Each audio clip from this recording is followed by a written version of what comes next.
Hey folks, it's Jeremy Kirkland. You're listening to Blammo. How we doing?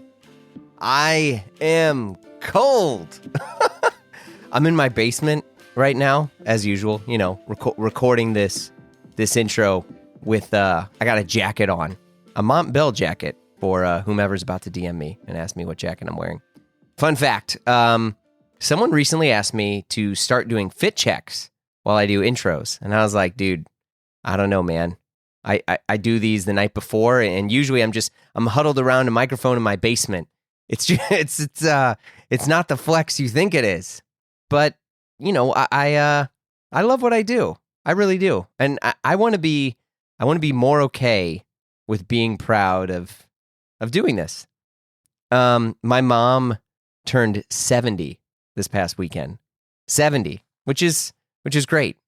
She's getting up there, and I gotta say, she's doing good. Shout out to always going to the gym. Love you, Mom. But we threw a big party, and it was with all of her friends, and many of these folks knew me when I was a lot younger. Some of them when I was a little kid, But now I'm 40, and my knee pops a bunch when I move a certain way. So I'm not so much a kid anymore. But everyone was, cool with it, which I know it sounds weird. You're like, well, of course. But I had this fear. I don't know if any of you have this when, you're around people who knew you when you were younger and stuff. And I had this fear in my mind that folks were going to be like, hey, I remember you when you were, or how's that little podcast thing working out? Or, but you know what? Nobody did that. One, because they were there to see my mom, not me. So who cares about you when your mom turned 70, right? But two, I guess, it's because my mom's friends were cool. And, they also respected me, and they were like, hey, you're doing all right. So can I just be honest about all that stuff? Because like many of you, I always wince just a tiny bit when I tell people what I do for a living. I know. And some people are like, oh man, you might be living the dream, or you're doing this. And it's like, okay. But next year is 10 years of doing this pod. 10 years. Can you believe that? And I'm really, really, really proud of this show. I'm incredibly grateful for every single one of you who listen all the time. Many of you who listen often, which is cool. I love that I can be a little syllabus or something for whatever you're researching. But the people who message, the people who critique, the people who encourage, all of it. And in fact, when I was recording this pod that you're about to hear, I was talking to Todd Snyder, which I'll talk about in a second. And we were talking earlier, and I was like, I'm glad that you're back. And he was like, well, yeah, of course. He's like, I like doing this, and I like you. This was fun. I'm like, oh yeah, okay, it's cool. So it's always nice to believe in yourself. But speaking of love, man, I really do love Todd Snyder as a person, as a designer, as a brand. And, Todd's a Midwest guy. So we already have this level of sort of humbleness that it's almost awkward at times, right? But Todd is actually really good. He's very good at what he does, and he is a normal guy with excellent taste in design. And he also knows every part of what it takes to make a brand and make a brand that's good. Notice I distinguish the two because honestly, not everyone can do this, which is why it was so great to have Todd back on the show. Todd and I discussed the importance of tailoring, why it continues to define the brand, the tier of good, better, best, growing the retail side, collabs that make sense, and the holidays. He's back for the three-peat. Let's go. It's Todd Snyder. How you doing? Doing good. Good. Thanks for taking time in the middle of design mind. Yeah, this is Fridays are my design day, so I get to kind of just focus in on design, which is kind of fun. Yeah. Oh, okay, so every Friday is the design day. For the most part, I really try to keep it free and clear of a bunch of meetings. Usually on during the weeks, I have a tendency at the beginning of the week to be all about last week and looking at the numbers, and then kind of as we progress through the week, I try to leave Fridays free so I can at least have some headspace to be creative. Yeah. Well, let's jump in. I mean, what has gotten you excited lately with stuff? For me, it's been really, it's been a great year. Yeah, I can't believe it's November, and I'm always kind of juggling a lot, as far as putting on, whether it's I'm working with the business side of things or stores or what have you, it's a lot of stuff to juggle. But we're kind of seeing the end of the year, which is great, and getting ready for the holidays and all that. So 23 stores, and we're still going. So There's 23 now? yeah, there's 23. It's crazy. I think when you and I first met, I think we had the one store there on Madison Park, and now we're 23. Yeah, I am kind of curious about that because I feel like you've always been a person you're connected to all the things that are happening Hmm. with you and your brand. But as the brand is bigger and bigger, I mean, I imagine that's got to be a bit of a struggle, no? Yeah, no, it's really hard. I mean, it's hard to juggle it all. I mean, I have an amazing team, and I've been constantly hiring, great people and making sure that I'm getting the best of the best. It does kind of feel some days like, you're kind of drafting for the future and, Right. building a team around it, and which is fun. I mean, it's great to be able to be, part of American Eagle, where they truly support us. And Jay Schottenstein, who's the CEO, but also, he's really an entrepreneur by heart, and he really sees kind of value in what we're doing. And without that support, we couldn't do what we're doing. Yeah. It's really kind of critical that, we have this kind of support and kind of structure that they offer, which is great.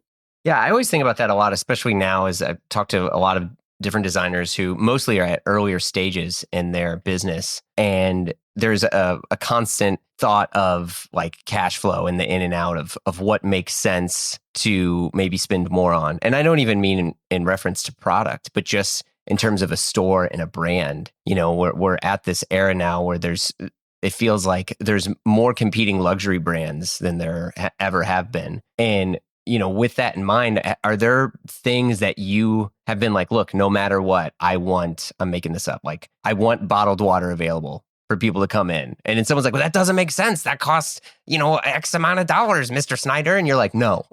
Yeah. I mean, I haven't really crossed anything like that. I mean, I did tell the teams that I wanted a bit of honeys at the cash register. So Oh, we do bit of honeys. So that's my favorite candy. So every store you go to, there'll be a big jar of bit of honeys in there that people can obviously take. And, it kind of just adds a little touch to the store. And, yeah. we always try to make the stores super comfortable and not too serious. And as you said, there's so many luxury players out there that are almost ridiculous in a way, as far as the pricing and Yeah. just everything. And they're not welcoming. There's usually a line out the door, and there's a rope, and it's just that kind of stuff for me just makes me feel good, because it makes me feel okay, we're doing the right thing. We're not going to be that. We're going to be welcoming. We want this place to be a place you want to hang out, a place that you can come and just be yourself. And if you have questions, if you need help styling, if you need help going to a wedding or what have you, one of my favorite things in the stores is when I see a father and son come in, and he's bringing his son in for his first suit. That just kills me every time. It's just such a moment to be able to see the brand kind of work with two generations. It means we're doing the right stuff. Yeah. And I would say, I mean, that's not something you see as often anymore. I mean, it feels like, when people would talk about the heyday of like Brooks Brothers and stuff, where there was a bit of an institution from it, and you'd go to a store and you'd eat at the store and you'd spend the whole day there. And,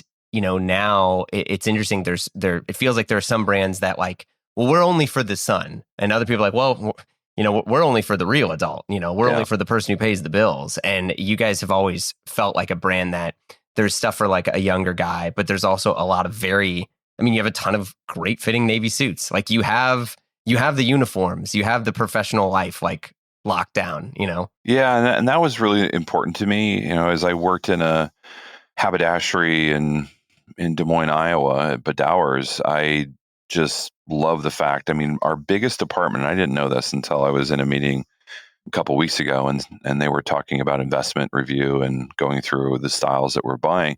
Hmm. And the head merchant said, "Okay, we're ready to review our biggest department." And I'm like, "And that's tailoring." And I was like, "No, it can't be that. Like, you guys aren't the biggest, are you?" And he's like, "No, we're the biggest." And then sure enough, I had him double check it, and tailoring is the biggest. So it made me feel really good. It made me feel like, okay, this is great. Like, because tailoring is truly what defines us, because we're getting a lot of people, copying the brand, coming after us, for, who we are and stylistically. There's just a lot of stuff that it's always going to happen. It happens in every business, and it is a compliment, but at the same time, we have to be sharper. And like, how do we always have something new, but then always have classics, and just, it's always about the balance and just making sure we have the right mix for the guy. But hearing that tailoring really defines us, and it brings me back, and I'm sure I've told you this before,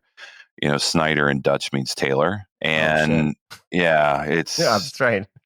yeah, I mean, it means cutter, but a cutter is actually the tailor, the one who actually, Yeah. fits the garment to the body, and is the person who actually makes the pattern, the first pattern, essentially. And then the tailor actually just sews, is more of a sewer. So, for me, when I heard that, my grandma told me this when I was, moving to New York, and it just made sense. And so hearing that, and kind of, I used to work in a tailor shop. I used to sew a lot, and to be able to really kind of lean into what I love and what got me into this business is just, that's, I think, my favorite part. And that moment a couple weeks ago just made me feel so proud, because I never would have thought, we would have had 23 stores, let alone like a successful tailoring business. And it continues to grow. It's our number one growth category as well. So people are really coming to us for their first suit, and some people have lots of suits. So it's really just makes me feel special, because it's what differentiates us from everyone else. Yeah, and I think especially with tailoring, and I think it's funny here because, if we would have looked at trend forecasting and all these different reports from a few years ago, Mm-hmm. it was like, hey, it's all about streetwear, it's all about drops, Mm-hmm. it's all about, all of these things, which I would say in a good way have nothing to do with your brand. Mm-hmm. And if you're a person who's, you're a part of a much larger system, even though you're kind of the crown jewel of American Eagle, like, I'm always kind of wondering, it's like, what are those creative conversations like when you're making these suggestions? We're like, no, we're doubling down on tailoring. And they're like, yeah, but, my son, he's really into Supreme, and Yeah. you're like, no, like, Yeah. wait a second. Yeah.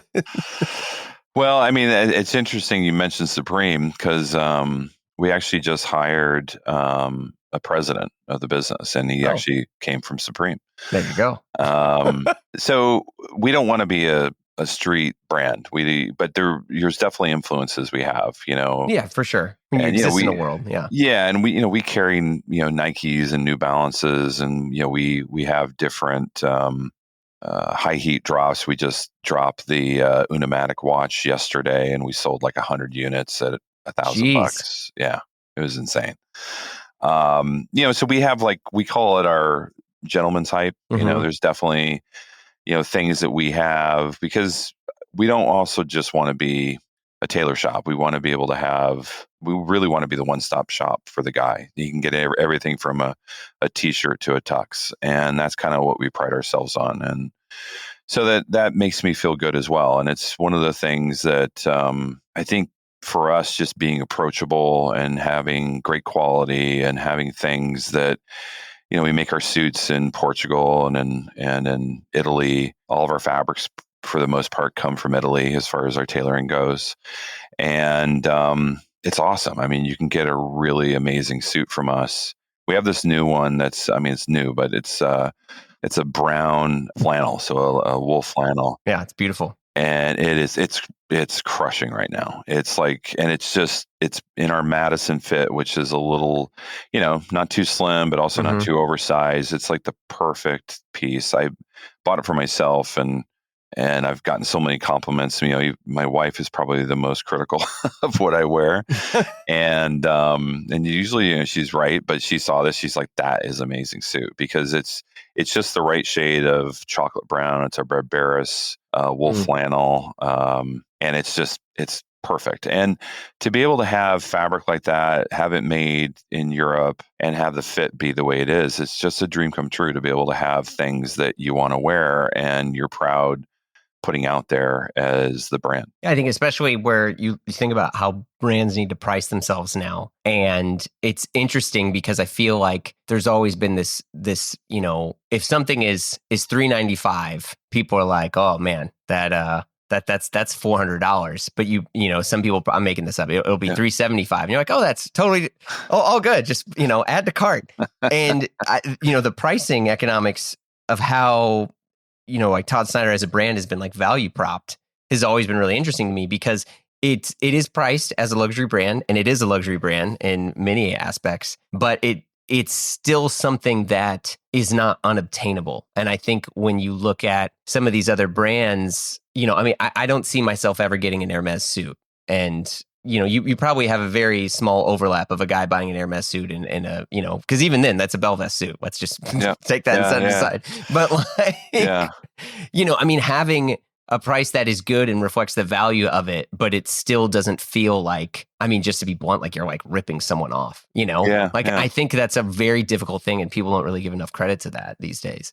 Yeah. We call it, affordable luxury, It's, people always want better. And, it's not for everybody. It's not, when I was at J. Crew, it was the Ludlow which we created there was like the go-to suit for the guy. And you could get a suit for $690, $700 for the whole suit. But it was made in China, and we did use nice fabrics. But this is an upgrade. This is the suit that you want to wear, the one you want to own, because this is going to be the one that you invest in and you're going to wear, hopefully for a lifetime. And as I always think about designing product, I'm always thinking about what are things that you're going to have in your closet for the next 5 to 10 years, and how do you make them the best without being crazy about price? And every time I'm designing, I'm always thinking about that price value relationship and making sure that we're not, too crazy. I remember the first time the team came to me and said, we'd love to do a cashmere suit. I said, sure. Is that something that's going to be too expensive? And then we did it, and the customer really responded to it because they get it. It's 100% cashmere, and it's a $2,000 suit where most of our suits are right around $1,100. And I think there's always kind of a reason for being, and there's always a reason for someone coming to your brand. It's not going to capture everybody, but it's definitely kind of for the guy who wants to invest in their wardrobe, wants to have things that last and are great quality. We put as much as we can into the product. I'm always looking at mills that, whether it's Barbaros or Toleno or other mills that I work with in Italy, doing things that are really kind of a great investment and a thing that you're going to have for your whole life. And that, generally speaking, works in everything we do. We have a suede Dylan jacket. We call it. It's nice. That is our best-selling style. It's been copied a lot. I will say that. I didn't realize.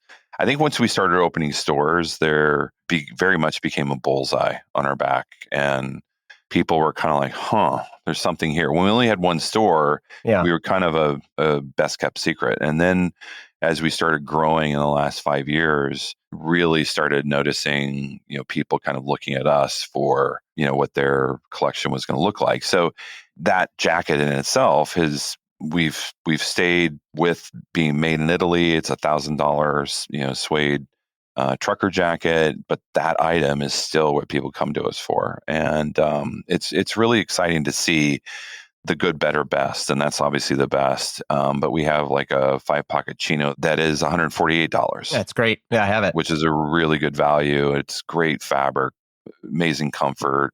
The fit is perfect. And so we have that. And then we have a new, we do made in LA tees that are just kind of like the go-to basic t-shirts. So those are like $78. So, we have things for every price point. We're not going to be the cheapest, but we're also not going to be the most expensive, which, we really pride ourselves on.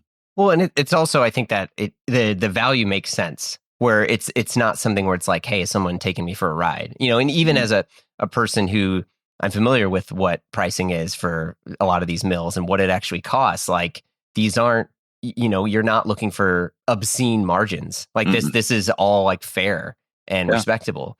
But with that, do you think, has there been something where the size of the brand has now been a great advantage in the sense that you are able to work with a lot of these mills and keep a good price?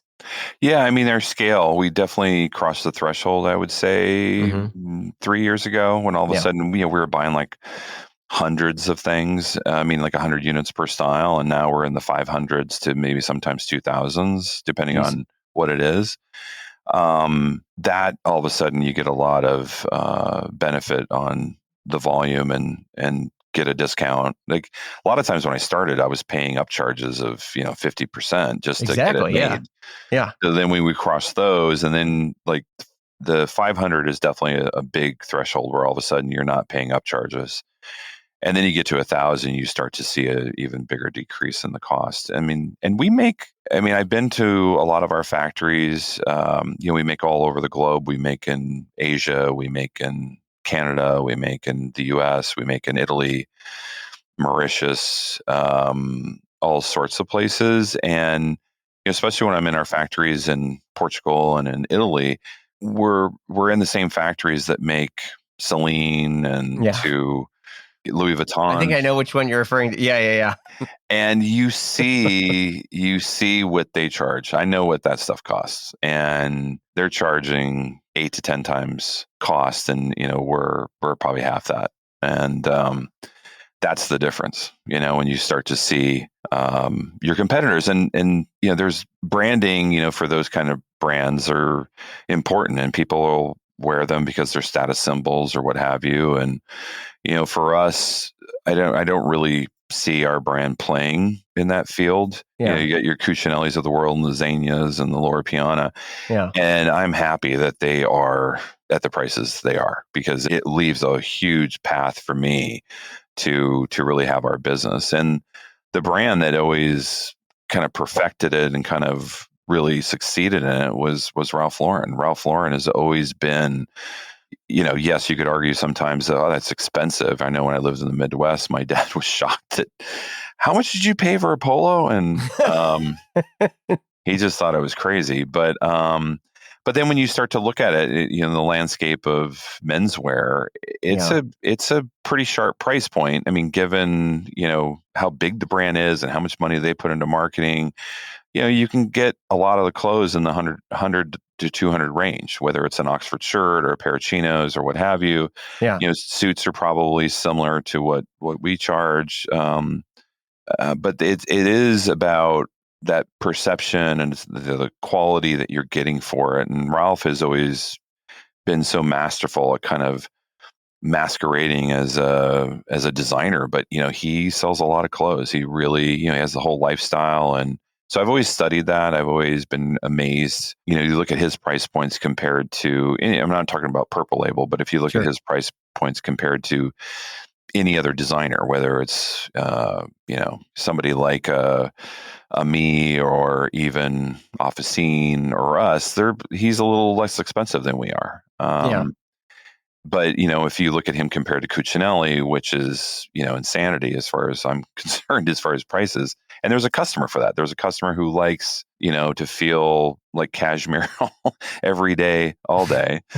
I mean, they do a beautiful, beautiful stuff, and we have some of those items. Like we have a 100% cashmere chore coat that's made in Italy, Oh, and that thing is amazing. It's like one of my favorite pieces. And heavyweight. yeah, it's like a mid to heavyweight. It's something like today, it's whatever 50 Sure. degrees, and it's something you'd wear, and you can wear it all the way down to 30, 40 degrees.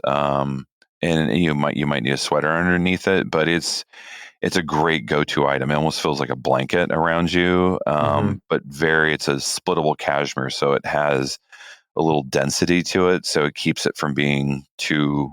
Cashmere has a tendency to be a little less stable just because it is so soft. But this jacket is $1,600, and you could get a similar jacket from other brands for it'd be 2 to 3 times as expensive. And it's made in Tuscany. It's made in an amazing fabric or factory that actually is able to work with splittable fabrics, because splittable fabrics gives you the ability to enclose all your seams. So you basically don't see the stitch lines or the threads or what have you. which is a really great quality. And so it takes a lot more time. And it's just one of those things, almost looks as good if you turn it inside out as if it's on the outside. So we always have those reach items. Those are the things that, I have one. I know a lot of my friends have it, but not everybody has it. It's one of these things that is more of a reach item. It's almost like our sports car in a way. Yeah. Well, earlier you kind of mentioned how, you're aware of other brands looking at you guys and copying you and things like that. And I'm curious how competitive you feel in some of these things, because, on one hand, yes, there's a handful of people that might use the same factory in Portugal for cut and sew, right? Yeah. But at the end of the day, like, what is the one that people are choosing in terms of volume and in terms of profitability? It tends to be yours. But on the competition stuff, I always feel like brands that are doing that, will be on their back foot, because also it in some cases it's forced every brand right now to be a golf brand. And I say this where it's like, everyone's like, oh my God, Grayson is worth this much money. And like most people who are listening to this may not even know who Grayson is, but they're a huge brand and they're printing money in golf clothes. They're kind of swagless. But there's that part of there. And I think some of these brands have been like, oh my God, all the money is over here right now. And this is just like a 1-season report that someone will look at. And they're like, we went to the shows and Grayson's booth was popping and everyone wants these camo pants and we need to do this because they have a pro shop. But you didn't do that. So I'm curious what has made you be like, hey, we're gonna stay focused here. Well, we've always had, kind of our goal set to be what we are today. Certainly I've done the golf thing early on. About 4 years ago, we did a collaboration with FootJoy. Yeah. And I've always said, if I'm going to do these ancillary kind of businesses, whether it's golf or whether it's active or what have you, I'm going to go partner with a brand that is an expert in that field, because I want it to be authentic. I want to work with the best and do something different that they haven't done before. And then it makes us look better. It makes them look better. And, but at the same time, not taking your eye off the ball and really kind of thinking about who we are and who we want to be, which, we've done a really good job of, as far as being the one-stop shop for the guy, being the, heavy tailoring, but with also a focus on, dressing the guy from casual to formal. And it's not easy to do. A lot of people say that, but it is really hard to balance both. So we really try to stay focused to that and not get caught up in whatever is of the moment and then changing our stripes into being that. If we do it, we'll do it in a small way and we'll have it. It'll be special. We've been working with FootJoy for some time. And every time we do a new pair of, we used to do the apparel and now we're just doing the shoes. But every time we would drop the shoes, they would sell like sneaker drops would. We'd sell like 300 units in a day and they'd be gone. Yeah. And I like it for that. But yeah, it's always been the piece that, focusing in on kind of the prize and making sure there's always going to be people. And from a competition standpoint, that's what drives me. I actually love it when you start to see brands kind of taking shape and putting aim on you, but they always fail in so many different ways, whether it's the price value mix or whether it's, they launch it and then 3 weeks later it's on sale. You can always, you can count on that. You can count on that. And it, which is fine. I mean, I used to do the same thing when I used to, worked at J. Crew and I worked at Gap. I mean, it was what we did. We'd look at other designers and we would try to replicate what they were doing at, a fifth of the price. It was just the nature of the beast. And it's a compliment. But if anything, it really drives me. It drives me to hone in on making sure that we're always staying a step ahead. And always thinking about what are the things that the guy has to have that we never run out of, whether it's a t-shirt or a jean or what have you. Those are the things you should be able to come to us and be like, oh, yep, that's my basics. We just launched boxer briefs or boxer woven boxers a couple weeks ago. And, wanting to make sure that we always have, something for the guy. And kind of socks were launched last year, which are doing incredibly well for us. And, making sure that, and belts were another thing. Just we're starting to fill in some of the gaps that we had and making sure that, that whole mantra of like, we want to be the one-stop shop for the guy so that he doesn't have to, oh God, I'm going to go here for this and here for this and here for that. Like making sure that they feel like they can come to us and feel confident and not have to go anywhere else. Yeah. I mean, I think, that's been always a really amazing thing that you guys have done. Another thing I wanted to talk about is your runway collections. And Mm. so obviously, you have a runway show for your brand. And I think there's a couple brands that, they want to do a runway show and maybe they've tried to do a runway show, but at the end of the day, no one's really buying that stuff.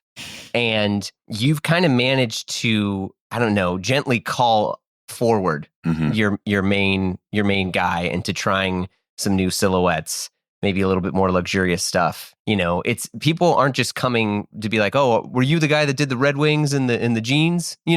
Like that you're the Todd Snyder individual has gotten significantly more luxurious and upscale. And I'm curious how you kind of walk that line with gently sort of pushing your customer through your runway collections.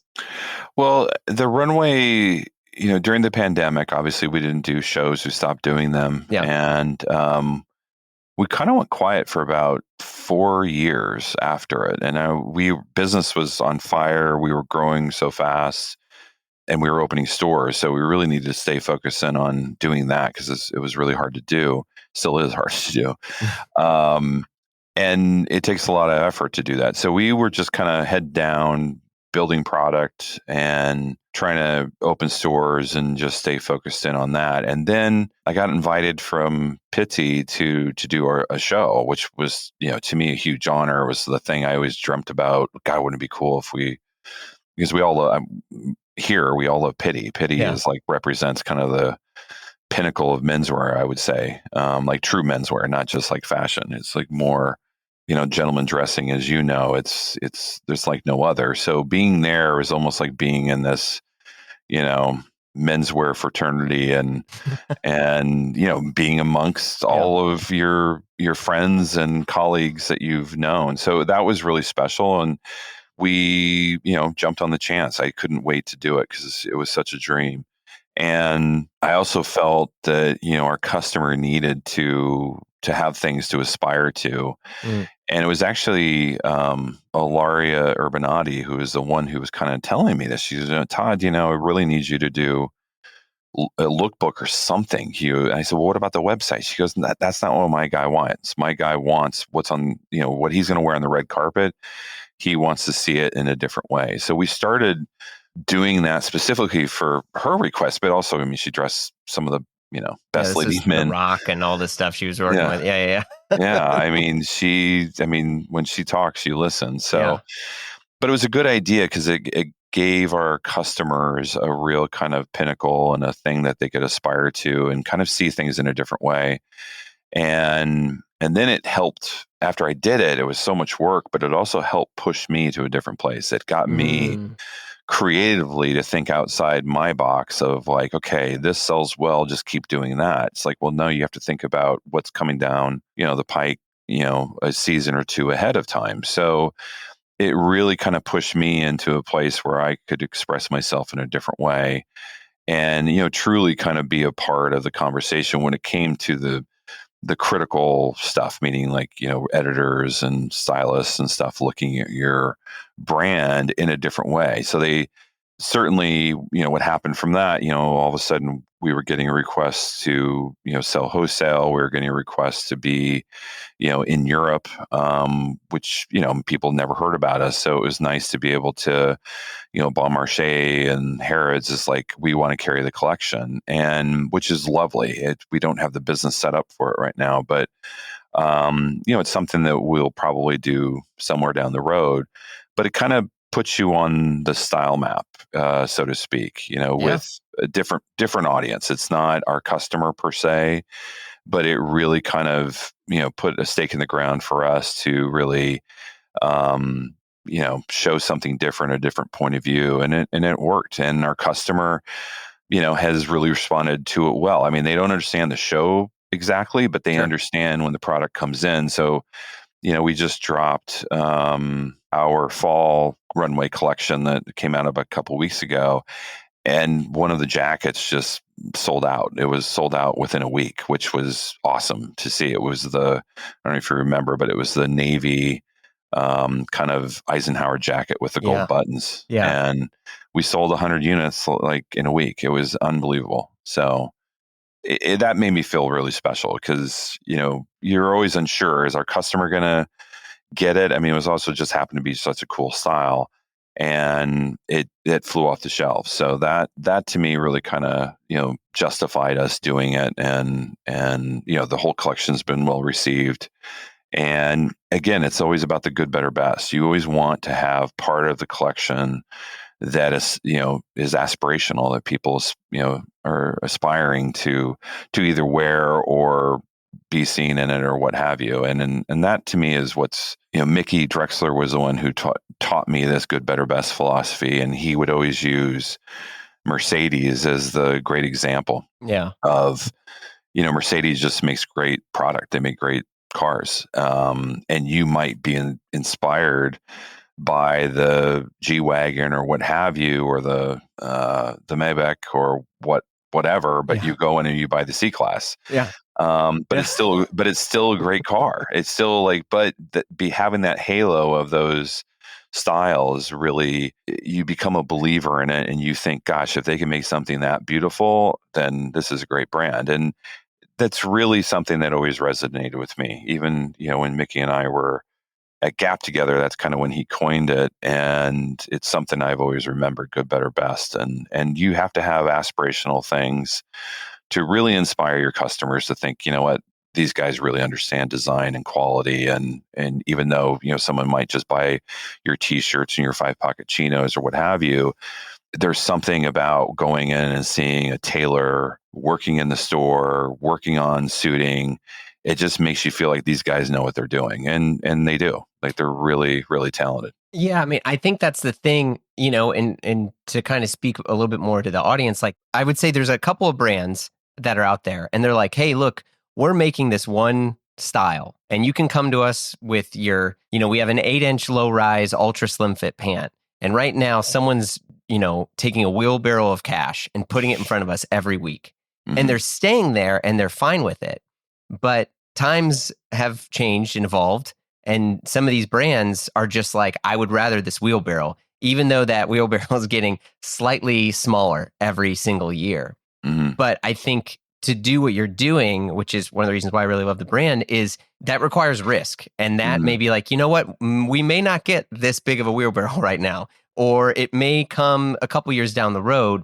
But when you look at the brand over 5-10 years from now, and you see that, yes, they took risks. Yes, there were decisions that were made that were led more with passion than with an Excel sheet, I think is so, so important, because there are brands that have done that. And I think, but like taking the risk and taking the initiative to be like, okay, we know that you might have discovered me because I was the Red Wing boot guy with the denim and the sport coat, but let me show you this and this. And I think that's a huge risk and accomplishment. And when people talk about Ralph, like, that's what Ralph did, and so I'm just like, it's always really important for me to call that out, especially in our conversations, because I think some brands can get a little lazy. And as a designer, especially one at the level that you're at, you kind of also have to, you have to set the tone for what all these other smaller brands are trying to aspire to be. Yeah. No, I mean, I think the word you were looking for is flex. Yeah. But like, I think it's, yeah. No, but it is. I mean, and that's when we were, we all sit around, about 70 of us now. I started off the brand. It was literally me in a small room, and now we're 70, people strong. And, we sit around the table and we're talking about very important things, like, how do you build a moat? How do you build, something that people can't come and copy what you're doing? And the one thing that differentiates us from a lot of competitors is we're actually a designer brand. We are not just a brand that sells clothes. We really want to sell a lifestyle, a sense of impeccable taste style people that come into our brand. Like, we want to be the place that you just don't go to buy a suit, you want to buy the suit. And that's kind of how we differentiate ourselves is, there's a lot of people that sell suits, but how do we become the suit that people want to buy versus I needed a suit, I got it from here. Like Yeah, that's true. I know exactly what you're saying. Yeah, yeah. yeah, yeah. But and that's where being a designer really differentiates us from a lot of our competitors because a lot of them don't know how to design. I've heard every story that I was a banker and I didn't like the shirt, so I made my own shirt, or Oof. I Shark couldn't Tank find brands. I couldn't find a pant that fit, so I created my own. And it's like, come on, dude. Like, wouldn't you rather, like, you don't go to a restaurant because this person learned how to make a burger like a Yeah, month ago. it's true. You go to a restaurant because those guys had worked their tails off working at some of the best restaurants in the world. And that's where I want to spend my money. And that's kind of how I think about our brand is I want, I studied the business. I worked in the tailor shop. I know how to sew. I've only ever known design, 30 years in. And my dad always told me, you want to be the best, work for the best and learn from other people. And I've had the great fortune of working for some amazing brands and amazing bosses and mentors that I know this is what makes my brand different than everyone else's is because I'm probably the most studied of anybody in the industry. As far as knowing how a garment goes together, knowing how to make something cool and relevant.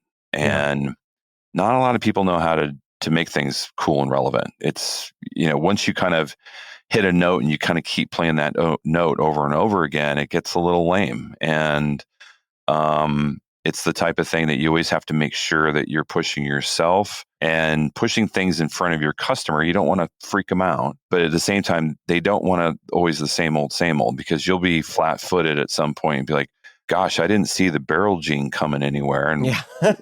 And all of a sudden you have no barrel jeans and you're like, okay, it takes a year or so to get stuff up and running. So I've Yeah. always kind of used shows, but also lookbooks or anything creative catalog wise as being that piece that really helps me show a point of view. And then it helps show a customer of a new way of wearing or styling. And that's the most important part is like giving the guy that style advice and being the authority and being somebody you can say, like, I want to dress like that. Yeah. You were talking about design and like, studying all these things. I know you're a guy who's familiar with homeware. Mm-hmm. And I'm curious, especially when we talk about the Ralph Lauren stuff, a thing that kind of cemented the legacy for me was when I wasn't really satisfied anymore with just Ralph Lauren clothes. I wanted the homeware or the towels or whatever. What are your thoughts on potentially moving into homeware, or has it been discussed? I'm just kind of curious. It's definitely been discussed. And if I do it, you'll probably do it with a partner or something. Sure. I don't see us. I mean, this year we're actually giving away a cool wine tote. We actually made it out of the same suede that we make our Dylan out Oh, of. And it's a cool like single bottle wine tote that we're going to give to like our best customers.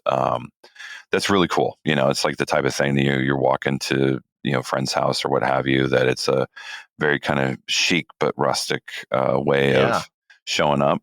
So we're going to have that, and then we've kicked around the idea about doing cashmere blankets and stuff like that because it's a great extension, and our mills that we work with actually do that. Which is great. So eventually, probably I would say, like I said, but we'll, if we do it, we'll work with someone that's, an expert. It's a whole new genre. Like people always ask me about women's, like, oh, you're gonna have to do women's, and I will never say never, but it's the type of thing. It's a whole different enterprise. Yeah. You need to have a whole different design team. You need a production team. You need a new merchant team. Like men's buyers aren't always the same as women's buyers, so it's a whole new enterprise. But right now we're just really focused in on doing what we're doing, and we get a lot of people asking about home. Especially when you go to our stores and they're Yeah, so exactly. Yeah. meticulously put together, and half of the furniture is found. We work with a lot of artists that I love and kind of inspired by. So we want the place. We used to sell the furniture. We used to, when I opened up the Madison Park store, we sold the tables and the rugs, and it got to a point where we were, it takes me a long time to find those items. And I'm like, what am I going to do? Like, this rug fit perfectly, or this table was the perfect size. And then when we opened the liquor store, that was it, because I was like, it took me forever to find the perfect table that would fit in this small space. Oh my God, yeah. And I'm like, you know what? We actually had a shop on First Dibs, and First Dibs would help. We were a vendor on their site, and we would constantly be selling our stuff, which was kind of cool in a way. And in another way, it was like, this is too much to manage. It's, I never thought I would do golf. And then when FootJoy called me, I was like, I love this idea. And, it has to make sense. Like, I don't like to do collaborations just for the sake of it. I like to do things that have, we did LL Bean, that gave us like this outdoorsman vibe. And when we did golf, it obviously gave us the golf. And, the Champion has always given us that sport element. And, try to do things in an authentic way that kind of help create a bigger kind of, customer base, and getting people into the brand is usually part of the reason why I do collabs, but also doing something interesting. So, who knows? No, I mean, you're right. That's the measured response, which is why you're in the place you are, versus me. I'm just like, so why don't you do this now? Okay, why don't you Todd Snyder edition Mercedes here? I don't know. There was an LL Bean car at one point. It's well, if Mercedes came knocking, that would happen. I tell you that right now. But no, we're having fun doing what we're doing. But you never know. Like, I thought I was done with outdoorsman when LL Bean came calling, and then Woolrich came calling a couple years later. And the Woolrich thing it's great. Very, very cool. Yeah, and that was just, a little bit more, less about Americana and a little bit more about edge and more street culture, and the great outdoors. But it really landed well, and we have another drop of that coming out, I think, in a couple weeks. So that should be exciting. Yeah, well, a couple things I want to pull out too as we're chatting here. I think something that I've liked a lot about your brand is you lead with the fact that, like, you came from Iowa, you came from, like, blue collar, what people call the flyover states, whatever. Especially now, I'm a guy, I live in St. Louis, Missouri, full time. Yeah. And I mean, the Midwest is great, and there is a ton of money here. And a friend of mine, big Todd Snyder guy, loves Todd Snyder. And I was like, hey, can you give me like just a couple sentences, like if you wanted to, or tell me why you like him. And for him, and I did not ever think of this, and maybe this is because I'm like too New York brained or whatever, but he was like, he's like, for me, something that really attracted me to the brand is he felt like a person who also understood me. He was like, he's like, I liked Todd Snyder because I felt like I was like supporting a brand that cared about me, and I wasn't really shopping. I wasn't buying from a brand. I was buying from a person. Mm. And, I'm curious if that is something that you're conscious of, or that you've tried to embody more, because you do lead a lot. You are front and center in your brand, Mm-hmm. And all about your product. You're mm-hmm. not just like looking to kind of fill in the blanks. But I'm curious how much you've been like, no, I still need to make sure this is authentic to me as Todd Snyder, the individual. Yeah, I don't know if I do it intentionally. It's probably more my subconscious that does it, just because of where I came from. Like you said, I grew up in Iowa. Both my parents were, grew up on farms and were the first ones, to really go to college and become professionals, Sure. Yeah. I always have that in me, number one. But I love to dream. I love to travel. I get to travel some, amazing places. And I've always thought, my kind of trick in my brain, and that I always do when I travel, is, I want to be the best version of myself in whatever situation. And what I mean by that is I want to be true to who I am. I don't want to show up, driving a Lamborghini or something like that, or like, that's not me, So I'm very humble, but I like finer things. My wife makes fun of me because I'm always ordering champagne. Really? When I get to a restaurant, and this happened to me when I was consulting for Champion Europe. So for 2 or 3 years, I was going back and forth. This is before I had funding and whatever. So they were paying me a lot of money that helped build my brand. Yep. and I was going there like once a month. So another amazing mentor who hired me, who owned Champion Europe. He saw something in me that I didn't know I had, but also he kind of showed me the way of being a gentleman. And look, we go to dinner, and he would do Franciacorta, which is kind of like the Italian version of champagne. It's delicious. And he'd have let's have a glass. We'd start with that, and then we work our way Oh, up. yeah. And he showed me so many amazing things about how to eat. I mean, it's hard not to eat well in Italy, but he showed me a different level of that. And so that was 10 years ago, and I really adopted that because it just is such an amazing thing to have, and having that ability. I like that. I like I'm still who I am, but I like being in places that kind of get me again out of my comfort zone and get me to think about how to dress differently or how to act differently, but still being true to yourself. And so that's when I'm designing. I'm always kind of thinking of these things. Like I want to, think of myself, whether I'm in south of France or I'm in Tokyo or I'm in London, and how I'm dressing and acting is still me at the core, but I'm able to go toe to toe with these people and I don't feel intimidated by it. Because so often when I was younger, I was very very concerned with how I looked, the way I looked and what I was wearing. I didn't have a lot of clothes when I was growing up. I had probably one pair of jeans, and I had, a few shirts. I didn't have a lot. And I remember that was the thing that really drove me to get a job and to work, was that I could have more clothes. And, that really kind of stuck with me. And now I love going to events, and I love going to, different shows, or, the opera or what have you. And knowing that I'm actually, pretty good at dressing now. I don't have to worry about what I'm wearing, but I think of myself as the customer too. Like, my one of my favorite things in the last month that really kind of got me into thinking about the customer's experience is I love being at the store, whether I'm shopping for myself. I've been styling a few guys on the side, meaning like we have some celebrities and stuff coming in. Mm-hmm.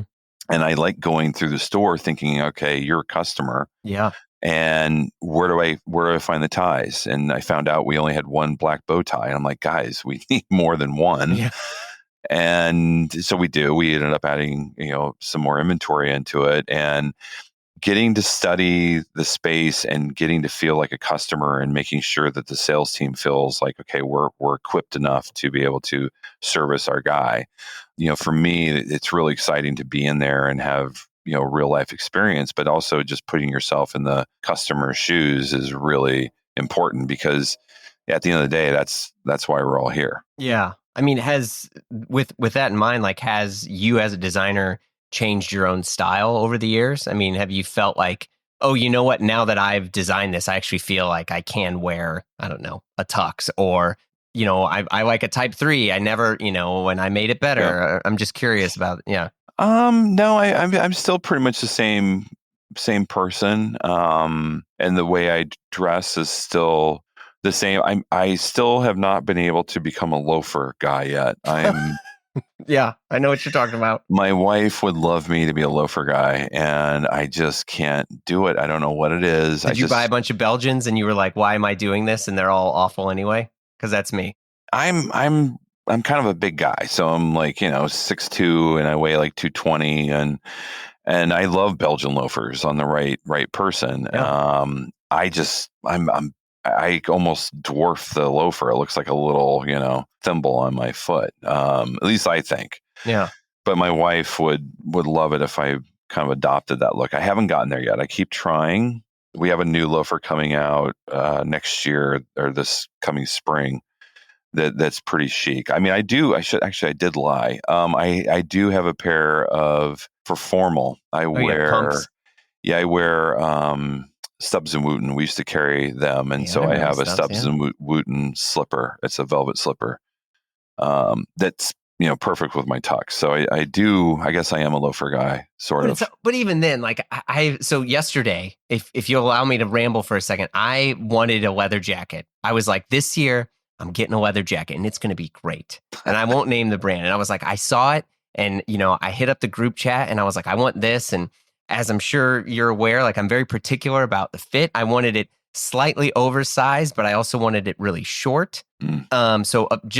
The only additional, space I wanted was in the chest. Keep the shoulders somewhat narrow, keep the height a little bit narrow. I wanted a double zip so I could layer it, Mm-hmm. and I knew the brand I was going to do. And I was like, this is it. This is my leather jacket. And I'm getting it this year. And I get it, right? I finally get it. I sold some other stuff to get this leather jacket. It stung. I had tariff duties, which is Wow. yeah, so that was bullshit. And so I'm all angry, and the leather jacket comes, and I put it on, and it's too big. And it doesn't, it was extended. It's too far extended in the shoulder. And when I put it on, it didn't flatter the physique at all in any way. I actually look like big guy in a big coat, and it's leather, and the leather was actually too like hardy. Huh. The thickness of the leather was too thick. And so, it didn't have the drape. It didn't. Yeah. The drape was very poor. And I texted my friends, and I was like, all right, well, surely they're going to lead me correct. And they're like, dude, it doesn't look good on you, man. And I was like, fuck. And it ruined my I was like, this is it. I was like, I got this leather jacket.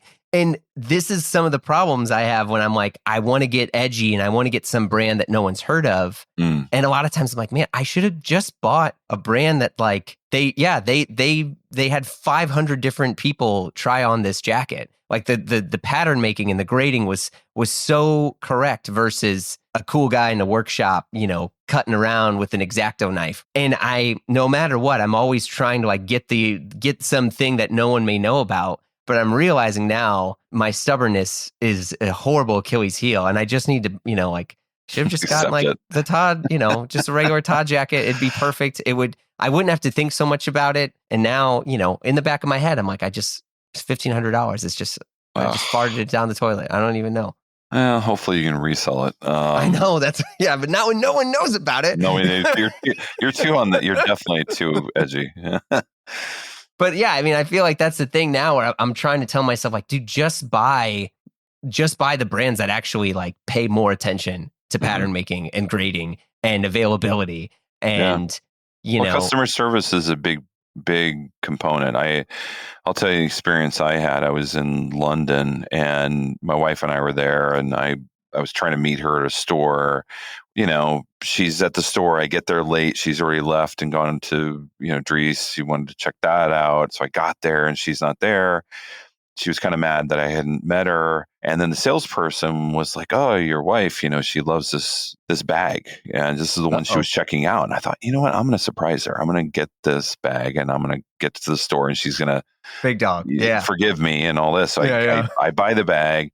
I rush over to Dries and get there. And I'm like, babe, I got you the bag. And she goes, I didn't want that bag.